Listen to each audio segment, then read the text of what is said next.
আসসালামু আলাইকুম ওয়া রাহমাতুল্লাহি ওয়া বারাকাতুহু। তো কিছু প্রার্থী 18তম নিবন্ধনের কিছু প্রার্থী যে বলতেছে যে স্যার ওই নিম্ন মাধ্যমিক বিদ্যালয়ে আমরা চয়েস দিতে পারবো কিনা, স্কুল যে লিস্টে যে চয়েস দেবে ষষ্ঠ গণবিজ্ঞপ্তিতে, আসলে নিম্ন মাধ্যমিক বিদ্যালয়ে কিন্তু চয়েস দেওয়া যাবে। এখন যারা স্কুলে আবেদন করেছে 18তম নিবন্ধনে বা 17তম নিবন্ধনে, তারা কিন্তু মাদ্রাসাও চয়েস দিতে পারবে। তো স্কুলে নিম্ন মাধ্যমিকগুলো সাধারণত হয় ষষ্ঠ থেকে অষ্টম শ্রেণী পর্যন্ত। এই নিম্ন মাধ্যমিক বিদ্যালয়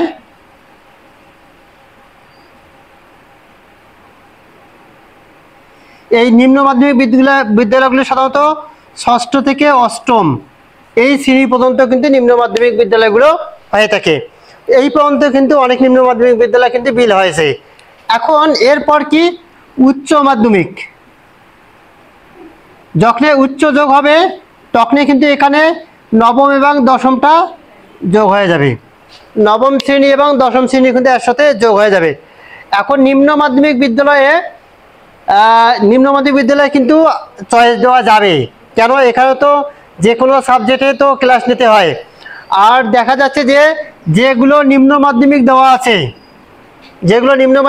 আছে এগুলোতে কিন্তু উচ্চ মাধ্যমিক 9-10 কিন্তু খোলাই আছে, মানে 9-10 হয় এবং এই প্রতিষ্ঠান থেকে কিন্তু এসএসসি পরীক্ষাও দেওয়া হয়।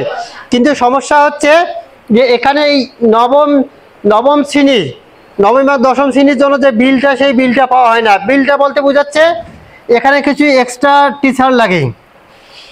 যে টিচার প্যাটার্নটা আছে এই প্যাটার্নে কিন্তু এক্সট্রা কিছু টিচার লাগে, তখন ওই টিচারগুলো এখানে কিন্তু বিল পায় না বা তারা এমপিভুক্ত না।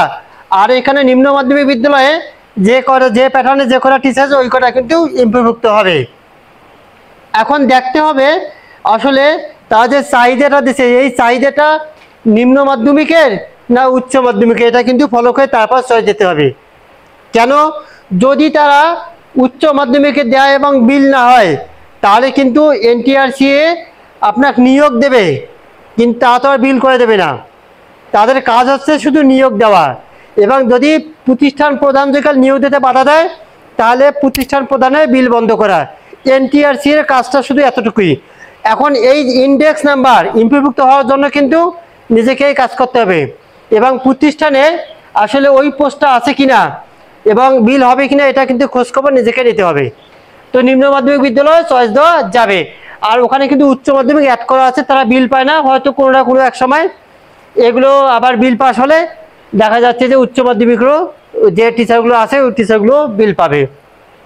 এই হচ্ছে নিম্ন মাধ্যমিক বা উচ্চ মাধ্যমিক। এখন যারা স্কুল 2 এ আবেদন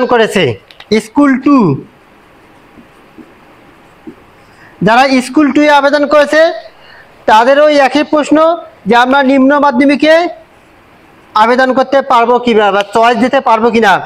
যারা স্কুল 2 তারা কিন্তু এখানে চয়েস দিতে পারবে না নিম্ন মাধ্যমিকে।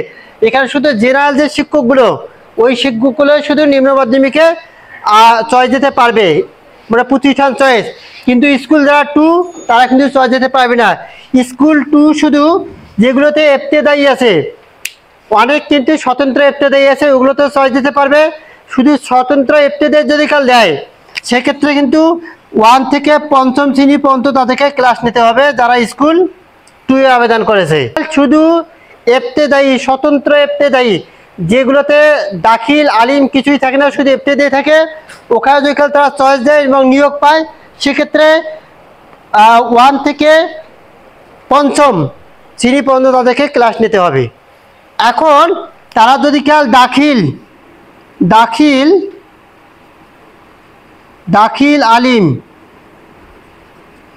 যে প্রতিষ্ঠানে দাখিল আলিম আছে ওই প্রতিষ্ঠান যেগুলো ইবতেদায়ী থাকে সেখানে যদি চয়েস দেয় তাহলে কিন্তু তাদেরকে দেখা যাচ্ছে যে যেগুলোতে দাখিল আলিম আছে এই 5ম থেকে শুরু করে 10ম শ্রেণী পর্যন্ত কিন্তু ক্লাস দেয়, 10ম শ্রেণী পর্যন্ত কিন্তু ক্লাস দিতে পারে।